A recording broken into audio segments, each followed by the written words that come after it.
1절에서 4절까지 페이지 1047페이지입니다. 구약성경 이사야 66장 1절로 4절 말씀.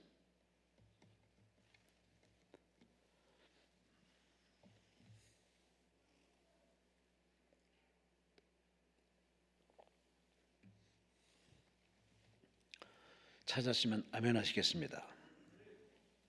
우리 함께 4절까지 말씀을 합독하십니다. 여호와께서 이와 같이 말씀하시되 하늘은 나의 보좌요 땅은 나의 발판이니 너희가 나를 위하여 무슨 집을 지으랴. 내가 안식을 처소가 어디랴. 나 여호와가 말하노라. 내 손이 이 모든 것을 지었으므로 그들이 생겼느니라. 모른 마음이 가난하고 심령에 통회하며 내 말을 듣고 떠는 자 그 사람은 내가 돌보려니와 소를 잡아들이는 것은 살인함과 다름이 없이 하고 어린 양으로 제사 드리는 것은 개의 목을 꺾음과 다름이 없이 하며 드리는 예물은 돼지의 피와 다름이 없이 하고 분향하는 것은 우상을 찬송함과 다름이 없이 행하는 그들은 자기의 길을 택하며 그들의 마음은 가진 것을 기뻐한즉 나 또한 유혹을 그들에게 택하여 주며 그들이 무서워하는 것을 그들에게 임하게 하리니 이는 내가 불러도 대답하는 자가 없으며 내가 말하여도 그들이 듣지 않고 오직 나의 목전에서 악을 행하며 내가 기뻐하지 아니하는 것을 택하였음이라 하시니라. 아멘. 기도드리겠습니다. 하나님 감사합니다. 좋은 날씨 봄날을 허락했지만 우리 마음은 여전히 봄날이 되지 못한 심령들이 많습니다. 이 문제 저런 사건으로 마음이 다치고 상처받아서 문이 꽁꽁 닫혀서 하나님 앞에 감사할 줄 모르고 기뻐할 줄 모르고 기도가 안 나옵니다. 찬송을 못합니다. 주를 바라보는 것이 다 당연한 건데 불구하고 별것도 아닌 문제에 지나가는 문제 때문에 마음의 상처가 깊어서 문을 걸어 잠그고 아예 하나님 앞에 기도도 안 하는 어정쩡한 태도로 우리 신앙의 정체가 드러나고 있습니다. 주여 우리 하나님 우리 외모와 신장 보지 아니하시고 마음을 뒤져보시고 우리 영혼을 살피신 하나님 주여 우리 하나님의 우리 마음을 진단하시는 성령의 감화 감동에 다 순종 복종해서 회개할 건 회개하게 하시고 버릴 건 버리게 하시고 붙들 건 꽉 붙들어서 남은 인생길 우왕좌왕하지 않게 하시고 주여 주만 바라보게 하시고 주만 의지하게 하시고 주만 따라가게 하시고 주님과 닮아가는 향기나는 인생, 그리스도의 편지로서 읽혀지는 인생, 그리스도의 대사로서 권세와 능력이 표적으로 나타나는 멋진 남은 인생길 되게 하여 주옵소서. 주여 이 시간도 왔사오니 주여 보시옵소서. 저들이 무엇이 문제인지 무엇이 하나님 앞에 구해야 할 기도 제목인지 주여 다 아시는 하나님께서 깨닫게 하시고 가르쳐 주시고 기도를 도우사 다 응답 기적을 체험하여 웃고 돌아가는 은혜의 시간 되게 해 주옵소서. 현장에서 예배드리는 성도나 유튜브로 예배드리는 성도나 하나님의 긍휼과를 베풀어 주어서 주여 만져주시고 주여 어루만져 주시고 주여 치유하사 마음이 열려서 하나님 앞에 잃어버린 감사 되찾아서 평생 하나님 앞에 감사를 그치지 않게 하시고 기도가 그치지 않게 하시고 사랑을 실천하는 용기 있는 삶 살아가 허락하여 주시옵소서. 주여 말씀하시고 악한 영은 떠나가게 하시고 주의 성령이 운행하시고 역사하사 하나님께만 영광이 되게 하여 주옵소서. 감사하고 예수님 이름으로 간절히 축복하며 기도리옵나이다. 아멘. 아멘. 오늘 읽으신 이 말씀을 가지고 내가 돌보려니와 따라합시다. 내가 돌보려니와. 아멘. 아멘. 지난번에 오늘 강사님과 함께 강사님 이름은 밝히지 않겠습니다. 설교를 마치고 같이 식사를 하면서 그런 얘기 하시더라고요. 사모님을 같이 오셨어요. 사모님이 몸이 좀 아팠습니다. 그 아팠는데 이 병원 가면은 이렇게 얘기하고 이 병원 가면 이렇게 얘기하고 이 병원 가면 이렇게 얘기하고 결과적으로 하나님 붙들고 기도해서 하나님이 낫게 해주셨는데 그 사모님이 하시는 말씀이 의사들이 다 비즈니스 한다고. 비즈니스. 병원에 매여 있으니까 당연히 비즈니스 차원에서 처방도 해서, 그래서 본의 아니게 몸이 고달팠다 하는 그런 경험을 얘기해 주면서, 다는 아니겠죠. 진짜 의사가 의사다워야 되고 공직자가 공직자다운 삶을 살아야 되는데, 개중에는 위에 눈치 보고서, 그래서 바지 사장이 돼가지고 그렇게 본의 아니게 엉뚱한 처방을 해서 숱한 사람들이 또 이렇게 본의 아닌 고통으로 계속 지연된 경우도 있습니다.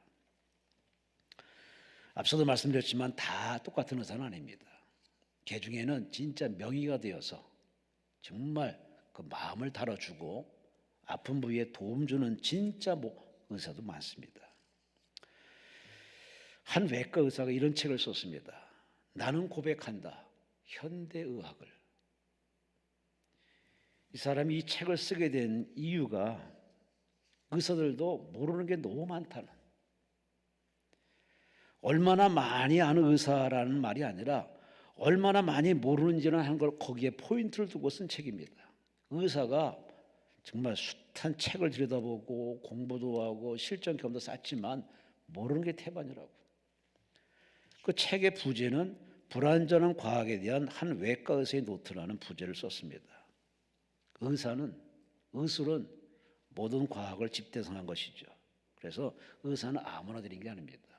근데 한 번 할수록 모르는 게 숱하다고요. 희귀병이 많이 생기고 오늘의 진단이 내일의 오류가 될 수 있는 그러한 약점들이 많은 것을 이야기하면서, 그래서 의사들이 진짜 제대로 된 의사들은 수술하기 직전에 기도부터 한답니다. 하나님 도와주세요. 나는 배웠지만, 나는 알고 있는 거 가지고도 하지만, 그러나 생명은 하나님이 하고 있어요. 생명을 하나님이 지고 있으니 하나님이 고쳐달라고, 하나님이 역사해달라고, 그렇게 제대로 된 의사, 하나님 믿는 의사들은 이렇게 하나님 앞에 전적으로 맡기고, 그리고 하나님이 시키는 대로, 성령이 도우는 대로 이렇게 수술을 집례한답니다. 자신의 유한함과 자신의 무지를 고백하는 이런 경건한 기도하는 의사들, 그들은 하나님이 도우사 명의가 되어서 지금도 대한민국의 의술을 발전시키고 세계 K-팝도 유명하지만 하여튼 대한민국의 의술은 세계의 탑이 될 정도로 그렇게 존경을 받고 있습니다. 다 거기에는 많은 공부와 연구도 있었지만은, 그러나 모든 키는 바로 머리 있는 것이 아니라, 내 능력 있는 것이 아니라 나를 의사 만드신 하나님, 의사로 사명 주시는 하나님, 생명을 다루고 계신 하나님을 전적으로 이렇게 의지하는 믿는 자이신 바로 은혜인데, 이런 분이 많을수록 대한민국 선진한국이 될 것이고 세계가 주목한 나라가 될 텐데, 뭐 의사뿐이가 있습니까? 장사하는 사람도 그렇고 직장인도 그렇고 선생도 그렇고 목사도 그렇고 모든 게 그렇습니다. 하나님이 도와주셔야만 목사가 목사답고 장로가 장로답고, 우리가 인생을 사더라도 한 점 후회 없는 삶을 살아가는 것은 내 노력, 내 수고는 절대 그것이 전부는 아닙니다. 노력해야겠죠. 공부해야겠죠. 열심히 잠도 못 자고 아침 일찍 일어나고 발품도 팔고 다양한 실전을 겪어야겠죠. 그러나 마지막은 하나님이 해주셔야 됩니다. 하나님이 열어주셔야 됩니다. 하나님이 함께 하셔야 됩니다. 여러분은 하나님의 도우심을 받고 이 시간까지 살아왔는데, 올해도 2월달도 지금의 가정 문제도 하나님이 함께 하셔야 됩니다. 하나님이 도와주셔야 됩니다. 그래야 문제는 해결되고 마음은 정리가 되고 병은 치료받고. 할렐루야, 할렐루야. 시편 120편 1절 2절에 뭐랬습니까? 내가 산을 향하여 눈을 들리라. 나의 도움이 어디서 올꼬? 나의 도움이 천지를 지으신 여호와에게서로다. 이 시편 기자의 고백이 어디 시편 기자의 고백뿐이겠습니까? 우리도 벽을 많이 만납니다. 인간의 벽, 관계의 벽, 참 이걸 필두로 이런 많은 벽들이 우리 앞에 계속 겹겹이 우리 앞에 부딪힙니다. 이걸 뚫고 나가야 되는데, 이 벽이 사라져야 되는데, 이게 인간 노력으로 될 문제가 아닙니다. 하나님이 함께 하시면은, 하나님이 기회하시면은 날아가 버립니다. 마치 자욱했던 안개가 저 동쪽에 떠오른 그 햇살로 인해서 사라지듯이 오늘의 여러분을 옥죄이고 힘들게 하는 모든 문제 사건도 바로 빛의 근본 되시는 하나님이 임재하시면 어둠은 다 떠나게 되고 여러분 앞길에 하나님의 충만한 복이 임할 줄로 믿습니다. 여러분 삶에 참 우리는 문제들이 많습니다. 시편 127편 1절에 뭐랬습니까?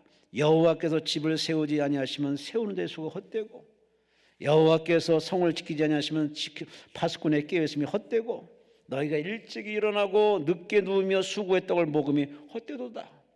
가정사의 모든 소소한 것에서 중요한 것까지 모든 것에 부모의 노력, 헌신 다 좋지만 그러나 하나님이 개입하지 않으면 열정은 열정으로 끝납니다. 노력은 노력으로 끝나요. 그런 걸 우린 주변에 참 많이 봅니다. 우린 그걸 보면서 그 사람만의 문제로 생각하고 나와의 문제, 내 문제로 생각하지 않는 나의 어리석음의 문제가 있습니다. 왜 하나님이 내게 그런 걸 보여주는 것은 너도 정신 차려 그 말입니다.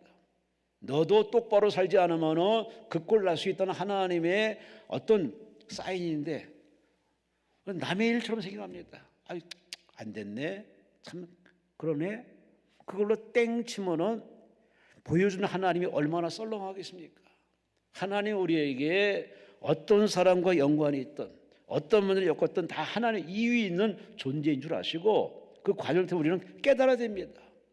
주여 이 계기로 나를 깨닫게 없어서 가르쳐 주옵소서 정신나게 없어서. 어떤 분이 이런 고백을 했습니다. 자꾸 물건을 떨어뜨린대요. 내가 왜 자꾸 물건을 떨어뜨릴까 좀 고민을 해봤답니다. 그랬더니 이유를 발견했어. 아, 내가 꽉 잡지 않아서 대충 잡고 설렁설렁 잡으니까 자꾸 물건을 떨어뜨리는 겁니다. 뭐든지 꽉 잡지 않으면 이렇게 쉽게 떨어지는, 물론 자기의 나이도 있지만은 살다 보면은 뭐든지 꽉 잡지 않고 그냥 대충 적당히. 여러분 초보 운전 때는요 핸들을 꽉 잡습니다.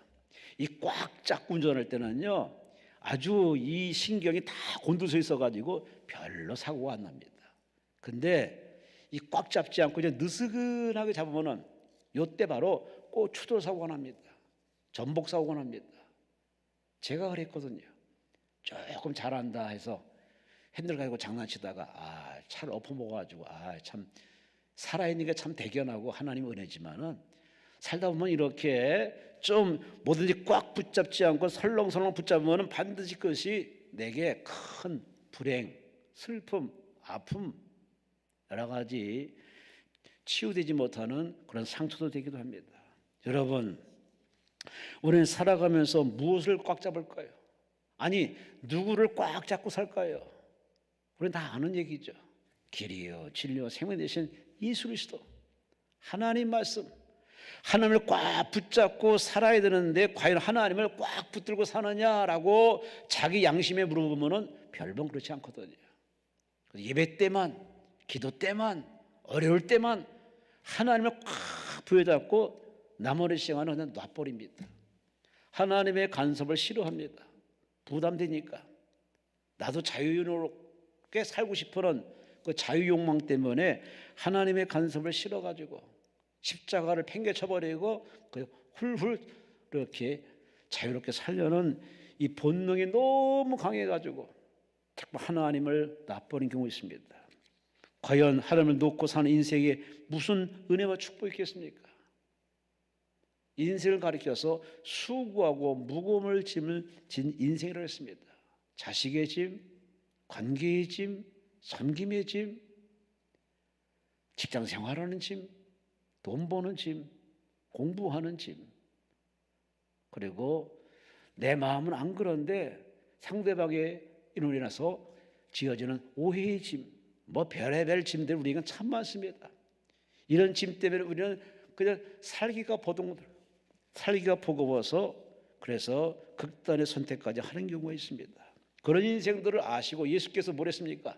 수고하고 무거운 짐을 지는 인생들아, 다 내게로 와라. 내 품에 안겨라. 내게 기도하라.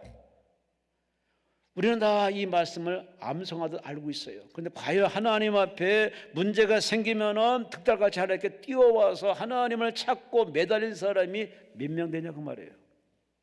이제 좀 등 따스고 배불러 가지고 예전처럼 그렇게 빡세게 기도 안 합니다. 뜨겁게 기도 안 합니다. 점잖게 기도합니다. 물론 점잖은 기도도 기도는 기도죠. 하지만 하나님은 마음이 담긴 기도, 전폭적인 기도를 원하십니다. 하나님 아니면 안 된다는 전적인 신뢰 기도를 하나님께서 기도를 잘한다 평가시지, 그래서 형식과 의식에 빠져서 입만 살아서 매미처럼 앵무새처럼 노래만 하는 그런 기도 하나님 관심도 없습니다. 절박한 사람, 배고픈 사람, 아픈 사람, 힘든 사람은 그 말이 그 파장이 엄청나게 셉니다. 하나님은 그런 기도를 듣고 싶어 합니다. 왜? 인생이 죄 가운데 힘들어하니까. 그러니 절규하고 애통하는 거 하나님은 그런 기도에 더 관심이 있습니다. 왜? 죄인이니까. 죄 중에 사니까. 우리는 다 죄를 짓고 또 죄를 또 지르려고 이렇게 약점에 있습니다. 그러니 우리는 하나님 앞에 울고불고 매달려야 됩니다. 이 기도는 교회가 아니라 기도원입니다. 기도에 전념하는 곳입니다.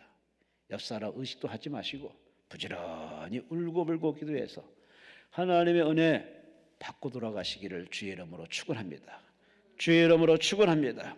근데 하나님께서는 성경 66권에 하나님이 끊임없이 에덴 동산에서 추방된 인생들을 노아의 홍수로 완전히 죽고 새로운 제2의 인생들이 태어났지만 이 타락한 인생들을 하나님은 결코 지옥으로 내보낼 마음이 없습니다. 어떻게 하든지 회개시키고 철들게 만들어서 천국으로 하나님의 품으로 다시 에덴 동산으로 끌어들이시는 하나님의 마음이 성경 60권에 아주 자세히 기록되어 있습니다. 그러니 우리 하나님께서 이렇게 당신을 의지하고 당신을 천자들에게 이렇게 은혜와 복 주시기를 원하는 것이 성경에 가득 기록되어 있는데, 특히 오늘 본문에 보니 하나님께서 하시는 말씀이 내 손이 모든 걸 지었으므로 다 생겼느니라. 우주도 지구도 에덴 동산도 가정도 역사도 다 하나님께서 지었으므로 다 생겨났느니라. 근데 생겨난 인생들이 에덴에서 쫓겨났기 때문에 고달퍼요. 삶이 힘들어요. 여러분은 부모는 자식을 낳아서 키워보면 자식이 마음에 안 들어도 내 자식입니다. 자식이 죄를 져도 자식의 죄를 뒤집어 쓰고라도 내가 다 감당하고 싶은 것이 부모의 마음입니다. 그래서 부모는 자식한테 하염없이 물려주는 내리사랑의 바로 통로죠. 이것의 원효신 하나님은 더 하십니다. 죄를 져서 마땅히 뚝 떠났지만 그러나 지옥 가는 게 하나님의 뜻이 아니라 그들을 살려서 천국의 영생복락 누리게 하시는 하나님의 뜻이기 때문에 하나님 그들을 어떻게 하든지 도와주어서 복받게 하고 복을 누리게 만들고 복을 하나님께 영광을 주시는 값진 인생을 살도록 만드는 하나님의 열정이 성경에 가득 기록되어 있습니다. 아니, 인류 역사 보면은 하나님이 개입하셔가지고 하나님이 얼마나 인내하시고 참으시고 견디면서 사람 만드시고 철들게 하시고 하나님 나라 세웠는지는 역사가 증명합니다.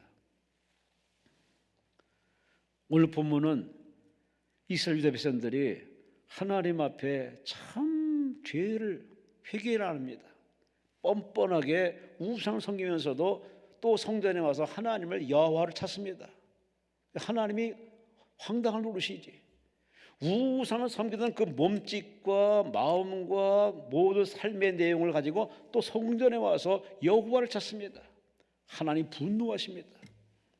나 외에는 우상을 만들지 말라라고 분명히 경고에도 불구하고 그들은 우상을 만들고 우상을 섬기면서 여전히 하나님을 입으로만 찾습니다. 그런 하나님께서 더 이상 참지 못해 그들을 망하게 합니다. 아수르에 망하게 만들고 바벨론에 망하게 합니다. 철저히 깨부십니다. 철저히 망하게 합니다. 하나님의 그 분노를, 사랑의 반대편은 미움 아니겠습니까? 그 미움을 쏟아버렸습니다. 그렇게 그들은 적군들에 의해서 말발굽에 죽고 칼날에 죽고 아주 폭행과 아주 인권 유린은 물론이고 거의 지옥을 방불할 정도로 엄청난 고난을 겪습니다. 그런데 그런 와중에도 하나님의 돌보시는 특별 존재들이 있습니다. 고난통에 집어넣은 것이 하나님의 뜻이지만 그 고난통에서도 하나님은 살게 하시고 살아남게 하시고 다시 나라를 복권하시는 그런 영적 인재들을 훈련시키는 하나님의 돌봄 속이 바로 돌봄 은혜의 바로 그런 무리들이 있습니다. 오늘 본문에 하나님이 그 예를 들어주고 있습니다. 그래서 2절 말씀에 마음이 가난하고 심령에 통회하며 내 말을 듣고 떠는 그 사람들을 내가 돌볼 것이다. 전쟁에서 돌보고 포로에서 돌보고 고난에서 돌보고 억울함에서 돌보고 이 지루함에서 돌보시는 하나님의 돌보시는 모습을 오늘 본문에 약속해 주고 있습니다. 그래서 이스라엘은 망했지만 유다는 망했지만 그 그루터기는 남아서 끝내 고레스 왕을 통해서 그들 나라가 다시 복권시키고 나라를 재건하는 예수의 이 땅의 탄생을 준비하는 위대한 나라를 만들어 갑니다. 여러분, 오늘 본문에 하나님은 어떤 모습이냐? 한편으로는 징계하고 심판하고 복수하는 하나님이지만 또 다른 소리는 용서하시고 관용하시며 그리고 무엇보다 돌보시는 하나님. 따라합시다. 돌보시는 하나님. 요즘 자녀들이 결혼을 잘 안 해요. 왜? 자식 키우기도 힘들고 양육비가 어마어마하고 뭐 이래저래 여러 가지 이 핑계 저 핑계에 대해서 결혼을 잘 안 합니다. 이제는 남녀가 함께 나가서 일을 해야 되고 일해야 살 수 있는 참 살벌한 세상입니다. 이러니 저러니 그래서 자녀 돌보미가 참 필요해서 많은 돈 때문에 여러 가지 때문에 이유로 그래서 자식을 안 낳는 경우가 많은데 어디 부모에게만 돌봄이 필요하겠습니까? 인생은 하나님의 돌보심이 필요합니다. 바로 이스라엘 백성들이 광야를 지날 때 낮에는 구름기둥이 돌봐주고 밤에는 불기둥이 돌봐주고 그들로 하여금 광야 40년 길을 무난히 완주하도록 돕는 바로 이 돌보시는 하나님의 솜씨가 뭐냐? 불기둥, 구름기둥인데 우리는 지금 이 인생 광야길을 지나고 있습니다. 정부가 돌보는 건 한계가 있습니다.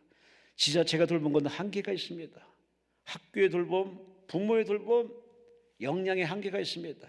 진실로 생명을 도우며 가정을 도우며 국가를 돕는 것은 바로 보이는 사람이 아닙니다. 조직이 아닙니다.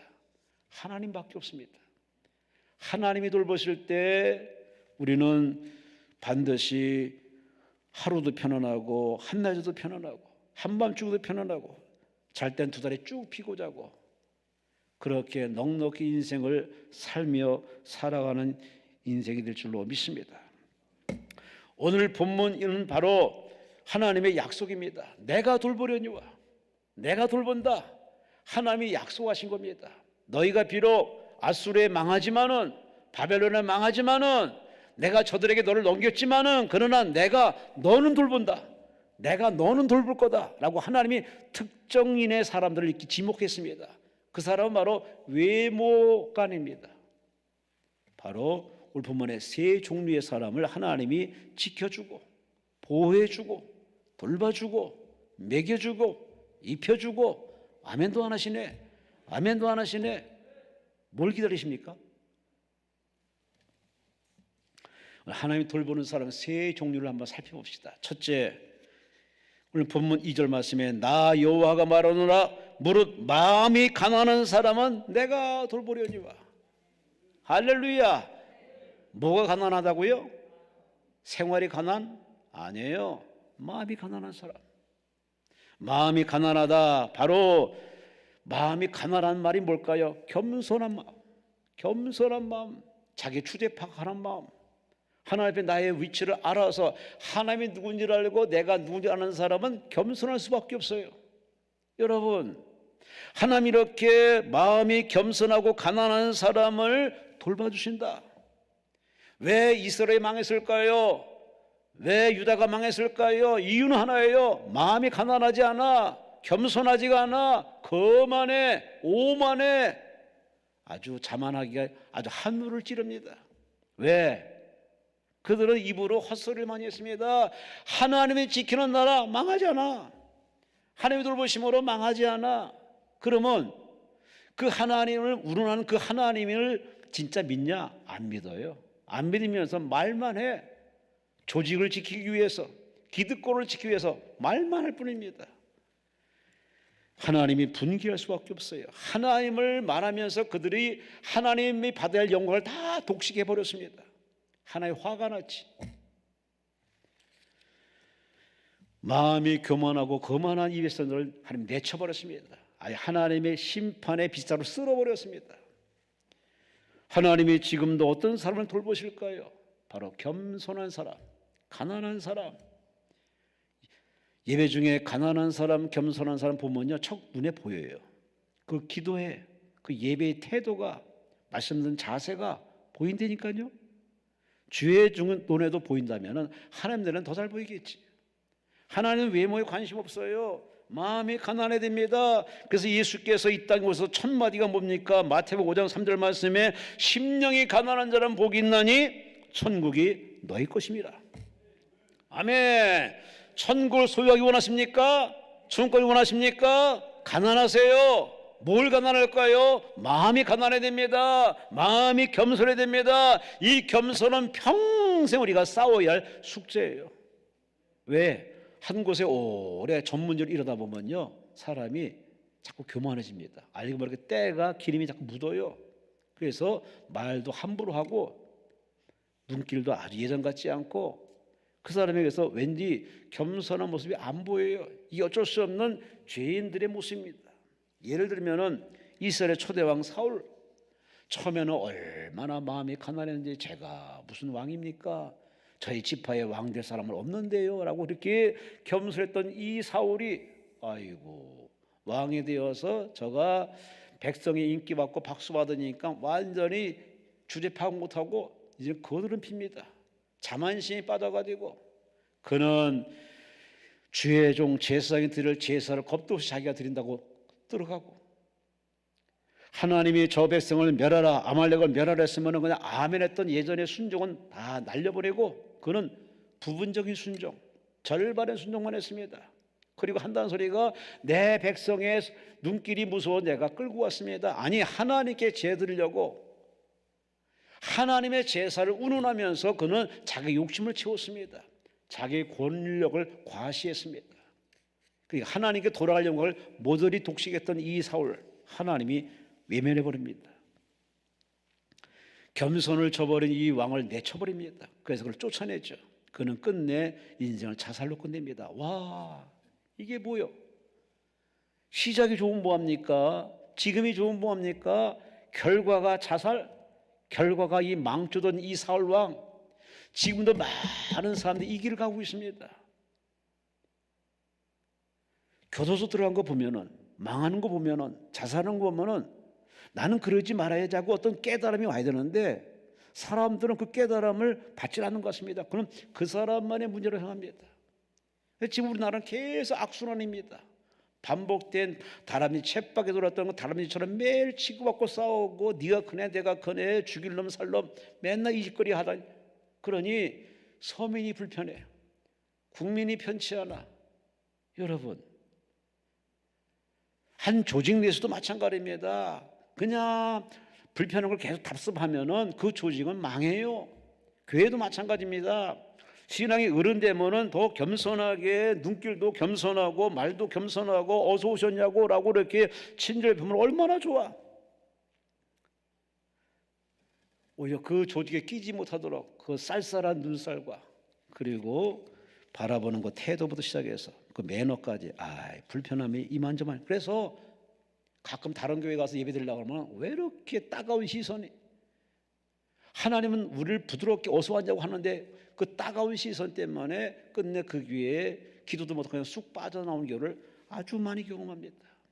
여러분 교회에서 어떻게 생활하는지 모르겠어요. 우리는 다른 사람 볼 거 없습니다. 우리 매일 거울 앞에서 내 얼굴을 들여다봐요. 그 보이는 얼굴에 그렇게 신경 쓰지 마시고 진짜 여러분을 바라보는 많은 사람 눈길 한번 생각해 보세요. 내 주변에 사람이 있나 한번 살펴보시라니까요. 그 사람들이 어떤 사람인가 정체를 살펴볼 필요성이 있습니다. 왜? 그 사람 보면은 내가 어떤 사람인지가 백일에 드러납니다. 내 주변에 두말하는 사람, 두 얼굴 가진 사람, 거짓말하는 사람, 그렇게 입만 싼 사람만 있다면은 내가 그 정도밖에 안 되는 겁니다. 하나님은 어떤 자를 찾고 계시느냐? 겸손한 사람. 그럼에도 겸손한 사람. 그럼에도 자기 자신의 잘못과 무능함을 탓하고 하나님이여 내가 문제죠 하고 스스로 자기 겸손에 무릎을 꿇고 하나님께 도움을 청하는 이 가난한 사람을 하나님은 찾아다니십니다. 여러분 모두가 이렇게 이 가난한 이 겸손한 마음을 가지고서 하나님 앞에 늘 은혜 받는 남은 인생길 되시기를 주의 이름으로 축원합니다. 주의 이름으로 축원합니다. 할렐루야, 할렐루야. 바울이 뭐랬습니까? 당신들은 그리스도의 향기요. 내가 그리스도가 아니라 그리스도의 향기라는 거죠. 내 안에 성전에서 그리스도가 바로 향기로 나올 정도로 부드럽고 웃음을 주고 영향 미치는 그런 향기 나는 모습. 당신들은 그리스도의 편지다. 읽혀져야 되죠. 내 삶의 스토리를 통해서 그분이 함께하는 모습이 읽혀져야 되는데 과연 그러냐 그 말이에요. 그저 내 자랑, 조금 자존심 짓밟았다가 그냥 사내 만에 치고받고 싸우는 요즘은 예전처럼 이렇게 느긋함이 없는 것 같습니다. 뭐든지 급해. 우리 이 황량에 들은 마음보를 살피면서 이 묵은 땅이 다 기경되어서 뒤집어져서 깨트려져서 부들부들한 그러한 어떤 힘을 더 심을 수 있는 그런 겸손한 마음을 갖고 하나님을 바라보고 사모할 때 여러분에게 은혜가 듬뿍 임할 줄로 믿습니다. 두 번째, 오늘 2절에 말씀에 나 여호와가 말하노라. 첫째는 가난한 사람, 두 번째는 물은 심령에 통회하는 사람은 내가 돌보려니와. 심령에 통회하는 사람, 이게 뭘 말할까요? 신약성으로 얘기하면 바로 회개하는 사람, 나아가 자신의 부족함을 발견하는 사람, 이것이 바로 심령에 통회하는 사람이에요. 여러분, 우리는 참 산다고 살지만은 그러나 그것이 옳다고 해서 옳게 했는데 따지고 봤더니 잘못이네, 실수했네. 그리고 하나님의 조울에 올라놨더니 하나님의 조울에 다 기울어졌어요. 하나님이 바로 싫어했던 나의 잘잘못이었습니다. 우리는 다 착각 속에 빠져 삽니다.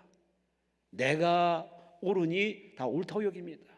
내가 선하니 선하다고 여깁니다. 하지만 이건 어디까지는 내 평가지 하나님의 평가는 아닙니다. 우리는 매일매일 하나님의 말씀 앞에 서서 우리를 체크 검진할 필요성이 있습니다.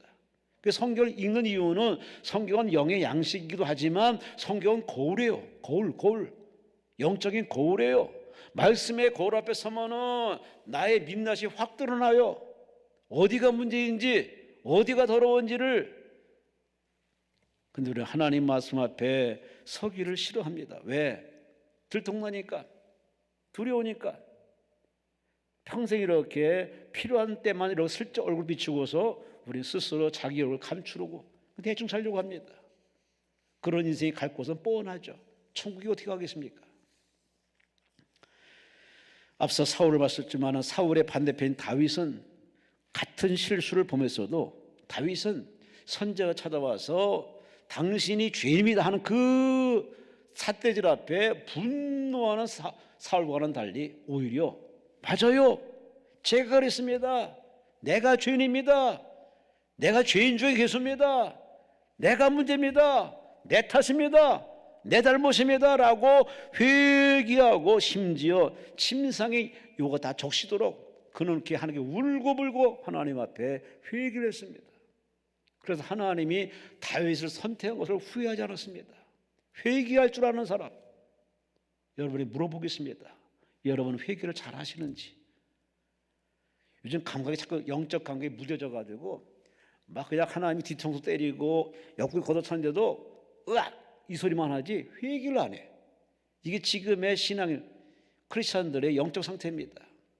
예전에 안 그랬는데, 예전에는 눈물이 줄줄 쏟아졌는데, 예전에는 그저 하나님께 통곡하며 절규하면서 회개했는데 요즘은 그 정도는 안 합니다. 찔끔, 슬쩍, 두리뭉실 이렇게 회개합니다. 하나님 보시더라도 벌써 우리 마음 상태가 예전 같지 않습니다. 하나님과 이렇게 늘 동행하는 삶이 아니라 이렇게 거리감을 두고 필요할 때마다 땡기고 필요치 않으면 밀어냈던 우리의 부적절한 행동들 때문에 하나님 말씀이 우리에게 들려주더라도 전혀 동요가 없습니다. 감각이 없습니다. 여러분 어떠십니까? 우리 하나님 앞에 참으로 감사도 많이 해야 되지만 간구할 기도 제목도 많지만 그러나 하나님께 우선적으로 할 일이 뭐냐? 회개 기도입니다. 주께서 가라사대 내가 거룩하니 너희도 거룩하라. 거룩한 하나님과 소통하려면 동행하려면 거룩해야 되는데 나는 입만 거룩하지 몸도 마음은 이미 만신창이요 아주 더럽기가 짝이 없어요. 마르틴 루터가 성당 앞에 붙인 95개조 항의문 안에 이런 글이 담겨 있습니다. 신앙인의 삶이란 끊임없는 회개와 참여를 하는 것이다. 회개와 참여를 하되 끊임없이 하는 것이 참신앙이다. 이런 반박문 앞에서 바로 프로테스탄트 기독교가 탄생했습니다. 기독교의 가장 중요한 건 뭐냐? 바로 믿음이지만 그 믿음 속에 뭐가 있어야 되느냐? 회개 있어야 돼요. 회개. 천국은 누가 들어갔냐? 회개하는 사람. 누가 응답받을까요? 회개하는 사람. 누가 하나님의 7천가의 축복을 받을까요? 회개 잘하는 사람. 성경은 아주 단도직입적으로 얘기합니다. 세례요한이 회개하라. 예수께서 첫 마디가 회개하라. 근데 참 가장 듣기 싫은 소리가 뭐냐? 회개래. 왜? 잘못이 없다는 거예요. 본인은 잘못이 없다는 거예요. 난 똑바로 갔다는 거. 그러나 이 또한 자기를 기만하는 거 아니겠습니까? 양심이 불편하고 양심이 콕콕 찌르면은 양심이 아주 잠 못 자게 하면은 그 사람 뭔가 바로 영적인 문제가 있는 거 아니겠습니까?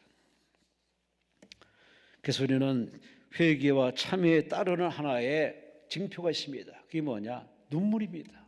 눈물. 회개의 눈물, 감사의 눈물, 통회의 눈물, 참회의 눈물.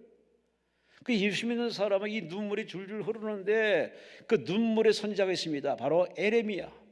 에레미야는 조국에 망한다는 걸 환상 중에 보고 계시를 받고 하염없이 눈물을 흘립니다. 망해가는 나라, 망해버리는 나라, 죽어가는 민족, 처참하게 죽는 그 동족을 환상 중에 보면서 그는 그게 환상이지만 곧 이루어질 걸 바라보면서 백성들이 여전히 회개치 않습니다. 그런 목숨 걸고 회개를 해도 백성들이 듣지 않습니다. 오히려 가짜 선지자 말을 듣고 에레미야를 교도소에 쳐넣어버립니다. 여러분 지금도 그렇지 않습니까? 복 받으시오, 건강하시오, 잘 되시오, 형통하시오 여러분 다 자다가도 아멘 합니다. 이게 사람들의 복에 대한 갈망이죠. 나쁘다는 얘기 아닙니다. 하지만 우리에게 회개하라 라고 얘기하면은 고개를 숙입니다. 그리고 딴 생각합니다. 이것이 바로 오늘의 문제점입니다. 한 청교도가 이렇게 고백합니다. 살아있는 신앙을 가진 사람은 눈물이 마르지 않습니다. 살아계신 하나님께서 내 부족함을 발견할 때마다 눈물을 흘리지 않을 수 없기 때문에 살아있는 신앙을 가진 사람은 눈물이 마르지 않습니다. 맞아요. 앞서 11시에 설교하신 최낙중 목사님 참 눈물이 많으세요. 나이가 들어서 그런 게 아니에요. 그분은 눈물이 많아요. 심성이 깨끗해요. 늘 경건하게 사시고 말씀대로 사시고 지금도 모든 걸 은퇴한 마당에도 계속 이렇게 말씀을 전하시는 그 목사님, 참 눈물이만 설교하다가도 잘 우세요. 여러분, 자기 소름이 오는 게 아닙니다. 하나님의 임재를 느낄 때마다, 성령의 숨기를 내 볼낮에서 느낄 때마다 눈물이 안 나올 수가 없어요. 내가 뭔데? 하나님 왜 나를 사랑하시나요? 하나님 왜 나를 사랑하시나요? 이러한 이 원초적인 찔림 때문에 눈물이 쏟아질 수밖에 없어요.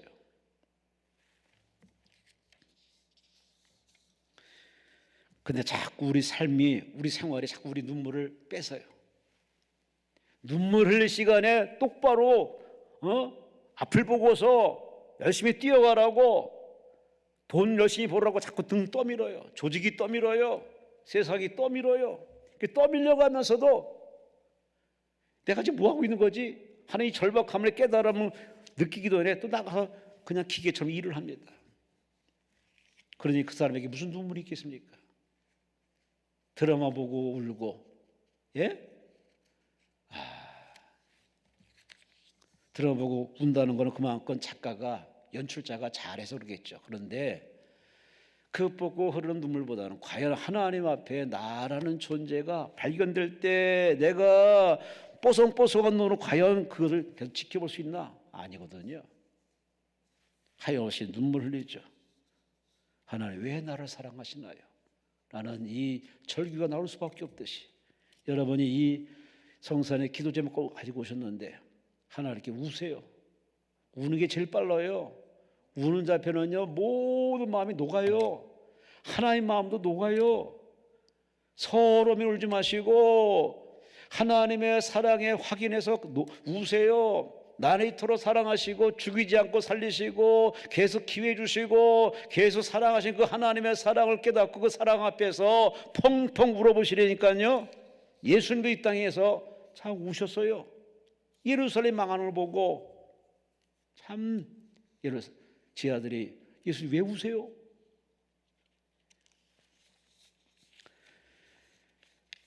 예수님께서 말합니다. 너 자신을 위해, 너와 네 자식을 위해서 울라고 예수님이 그들을 오히려 다독거리십니다. 그래요.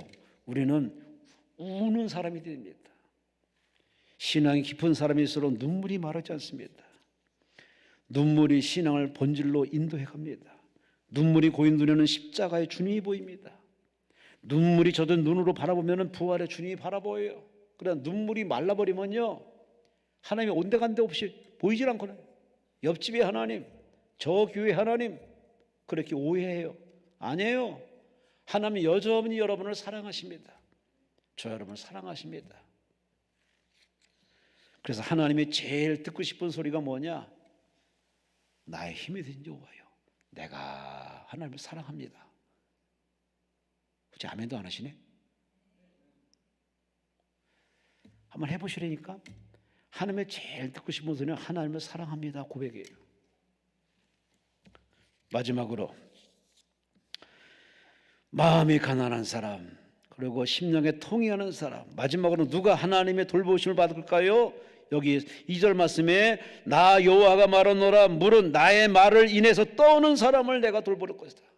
하나님 말씀을 듣고 부들부들 떨면서 제가 잘못했습니다 하고 하나님 말씀을 떨고 그 말씀을 살려고 삶을 바꿔서 순종하는 사람, 그런 사람을 하나님이 돌보신다. 근데 그때나 지금이나 이스라엘 백성이나 유다 백성들은 하나님의 말씀을 들으면서도 그냥 건성건성 듣습니다. 찔림도 없고 감동도 없고 그냥 뻔뻔하게 씁니다. 오히려 바른 소리하는 사람은 입을 콱 틀어박습니다. 조용히 하라고, 너나 잘하라고. 지금도 그렇지 않아요?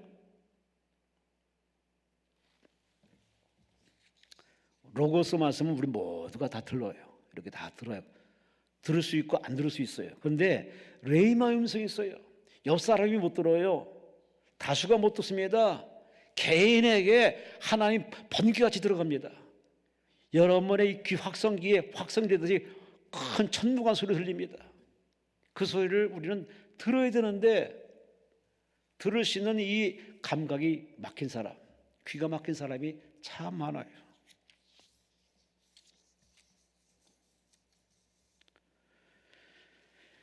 사무엘상에 우리는 사울 왕을 다시 한번 생각해 봅시다. 그는 사무엘상 15장 22절 말씀에 순종이 제사보다 낫고 듣는 것 수행보다 나은데 왕이여 당신은 하나님 말씀을 버렸으므로 하나님도 당신을 버려서 왕이 되지 못하게 하십니다. 하나님 말씀을 듣고 떠는 사람을 하나님이 돌보시는 게 이게 원칙인데 처음에는 그랬는데 점점 갈수록 하나님 말씀을 안 들어요. 왜? 싫으니까, 부담되니까. 하나님 말씀을 듣고 떤다는 그 말은 다른 말로 얘기하면 하나님 말씀 그대로 산다는 겁니다. 그대로 순종하는 겁니다. 여러분 주변에 누가 복 받나 한번 보세요. 누가 그 복이 지속적으로 이어지고 더 창대해지는가 한번 가만히 살펴보시라니까요. 다 하나예요. 하나님 말씀대로 사는 사람, 하나님 말씀대로 고집 아주 아주 거북이처럼 하나님 말씀 그대로 사는 사람, 그런 사람은요 보면은 점점 나아져요. 절대 가난하지 않습니다. 절대 망하지 않습니다. 여러분은 하나님 말씀을 얼마나 듣고 그 말씀대로 살고 살아가시는지 여기 실례를 들어볼게요. 성 프란시스 농사를 짓는데 두 청년이 찾아왔어요. 찾아와서 하는 말이 저희들도 당신의 뒤를 따르기 원합니다. 저희들을 제자로 받아달라고 요청합니다. 너무 젊은이들이 기특해가지고 그래? 그럼 내가 지금 저 배추를 심고 있었는데 그럼 내가 잠깐 좀 일을 보고 올 테니까 배추 좀 심어달라고 두 청년에게 요구합니다. 대신 배추를 심기 전에 뿌리를 하늘로 거꾸로 심으라고 갔다 올 동안에 그렇게 심어 놓으라고 얘기했습니다. 두 청년이 제자가 된 의욕이 앞서서 아멘 하고 그들이 배추 심는데 한 청년은 배추를 스승이 한 그대로 배추를 뿌리를 하늘로 그냥 심습니다. 근데 옆에 있는 청년은 가만히 처음에 심다가 이건 아니야. 아니 이건 아니지. 뿌리가 땅으로 들어가야지 해서 그는 스승이 하는 말은 거부해 버리고 자기 의지대로 뿌리를 땅으로 해서 심었습니다. 옳게 심은 거죠. 뿌리가 땅에 들어가야 되니까. 프란시스가 잠시 일을 보고 들어와 보더니 역시 두 종의 삶으로 쫙 나눴습니다. 뿌리를 땅으로 심은 그 청년을 부릅니다. 자네는 참 합리적이네. 똑똑한 사람이네. 그러나 내 제자가 되기는 어렵네. 그냥 돌아가게. 거부했습니다. 그리고 우편에 있는 그 스승말 그대로 뿌리를 하늘로 심은 그 청년에게 자네야말로 내가 찾던 제자네. 예수님의 제자가 되기에 충분하네. 아니 내 제자로 받아들이겠네 하고서 그를 제자로 받아들입니다. 두 청년이 똑같이 주문을 받았지만 한 사람은 스승의 인격을 무시해버리고 또 한 사람은 스승의 인격을 그대로 시키는 대로 순종했습니다. 여러분 오늘 이 얘기는 우리에게 많은 걸 시사합니다. 우리 하나님 말씀을 들으면서 그 하나님 말씀이 시대에 뒤떨어지고 지금에 안 만나려 해서 자기의 하나님 말씀을 늘리기도 하고 줄이기도 하고 보태기도 하고 빼기도 하는 그러한 합리적인 신앙생활을 하는 사람, 그런 사람이 많아요. 그런 사람은 하나님 말씀에 그대로 순종하는 사람이 아니기 때문에 하나님이 그 사람을 사울 왕을 버리듯 버려요. 하나님이 돌보심이 없다니까요. 하나님이 안전지대에서 벗어나요. 울타리를 걷어내요. 고난 중에 참으로 힘든 길을 살아갈 수밖에 없어요. 고난당하는 사람, 어려움당하는 사람, 스스로 가시밭길 거는 사람은 다 이유가 있어요. 첫째, 하나님 말씀을 들었나 안 들었나 그것부터 살펴보세요. 듣고 그 다음에 그 말씀에 전적으로 100%, 200% 목숨을 걸고 순종했나는 순종 여부를 우리는 한번 파악해 볼 필요성이 있어요. 제가 지금 목사지만은 전에 전도사가 처음에 전도사로 돼서 이 기도원에 왔을 때 그때는 이렇게 성전이 크지 않았습니다. 작은 성전이고 식당에, 저기 식당도 아주 작았어요. 근데 그때 여러분이 우리 기도원에 가면은, 그 기도원에 복도에 가면은 한 여자분의 그 사진이 걸려 있습니다. 그 여자분은 하얀 모자 쓰신 여자분이 있습니다. 그냥 여자가 아닙니다. 우리 충과신 우리 김성가 원장 목사님의 어머니 최하실 목사님이십니다. 제가 최하실 목사님과 함께 부흥에도 다녀본 적도 있습니다만은, 그때 처음에 왔을 때 전도사니까 저희들한테 이렇게 불러놓고 얘기합니다. 우리 원장은 내 아들이다. 내 아들이 내 말을 안 들어. 최하실 목사님 하는 말입니다. 원장이지만 나는 그 원장의 어머니야. 근데 내 말을 안 들어. 근데 너희들 말을 듣겠니? 그러니 원장이 시키는 대로 뭘 시키면 그냥 해. 소금가마니 쥐고 물속에 들어가. 그러면 그냥 들어가. 따지지 말어. 들어갔다 나오면 돼. 들어갔다 나와서 소금이 다 물에 녹아든 모습을 보여주면은 내 아들이 바뀔 거야. 저는 그 얘기 들으면서 그게 좀 뭐 그랬거든요. 근데 제가 원장님 모시고 옆에 있다 보니까 딱 맞아. 어머니가 본 아들이 확실히 맞아. 어머니 최하실 목사님의 연기 고성의 말을 안 들으신 분이에요. 자긍심이 대단하시고, 꿈이 크시고, 원장님 말을 안 들어. 어머니 말을 안 들어. 그러니 제가 밑에서 아무리 옳은 소리해도 말을 들으실 분이 아닙니다. 저는 그렇게 그 최하실 목사님의 그 말을 유언처럼 받들어서 그렇게 원장님 모시고 지금껏 왔습니다. 물론 청구하셨지만은, 하나님이 말씀하면은 그 말씀에 그냥 뭐 생각하지도 마세요. 하나님 말씀하면 그냥 아멘 하면 끝납니다. 근데 우리가 살다 보면은 좀 안다고 배웠다고 우리는 이러쿵저러쿵 하나님께 자꾸 볼멘소리예요. 볼멘소리만 하는 게 아니라 행동도 그렇게 해버립니다. 그러니 하나님께서 참 너는 틀렸구나. 너는 크게 될 인간도 아니구나. 극복할 자격이 없구나. 하나님이 밀어낼 수밖에 없어요. 나이 들수록 배울수록 한 곳에 오래 될수록 우리는 언제나 항상 나의 삶의 주인, 호흡의 주인, 생명의 주인, 모든 심판은 하나님의 말씀을 잘 듣고 그 말씀대로 살아야 복입니다. 요즘 학교 근처에 가면은 속도를 확 죽여놨습니다. 20km, 지금 한 30km입니다. 그런데 20km까지 내리겠다는 정부의 받침 보면은 그만큼 이제 사건이 하도 많아가지고, 그래서 거기만 가면은 브레이크를 밟아요. 왜? 20km를 내려야 되니까. 근데 가끔 운전 잘한다고 그냥 쌩 하다가 반짝 찍혀가지고 이 벌금이 어마어마하게 나옵니다. 요즘 하는 벌금이 상당히 올라갔습니다. 하다못해 길을 가더라도 그 길에는 법이 있고 횡단에는 법이 있고 민법, 형법, 상법이 있어 법을 잘 지키면 법의 보호를 받는데, 법을 무시한 사람은 다 쇠고랑 차요. 교도소 가요. 못 나와요. 평생 딱지 붙어요. 하물며 하나님의 나라는 하나님의 통치자시기 때문에 하나님이 정한 질서가 있습니다. 그리고 하나님의 말씀대로 사는 것이 그 질서에 순응하는 사람, 바로 순종하는 사람이라, 그런 사람은 직장의 복, 사업장의 복, 경영의 복, 물권의 복, 아멘도 안 하시네, 장수의 복, 할렐루야, 할렐루야.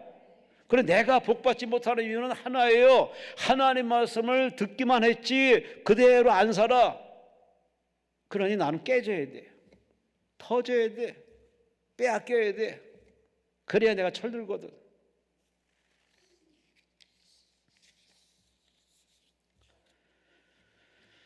성경에 누가 쓰임받고 누가 붙받는가, 성경은 아주 분명하게 간증합니다. 하나님의 말씀에 예, 아멘. 그 말씀대로 우직스럽게 순종했던 아브라함의 길을 보세요. 이삭의 길을 보세요. 이스라엘의 길을 보시라니까. 다윗의 길을 보세요. 다 보면 하나님 말씀대로 순종하고 복종했더니 하나님이 높여주시고 성경에 기록되는 영광까지 주셨습니다. 이 시대도 마찬가지예요. 하나님은 누굴 찾느냐? 하나님의 말씀을 듣는 사람, 그 말씀으로 사는 사람.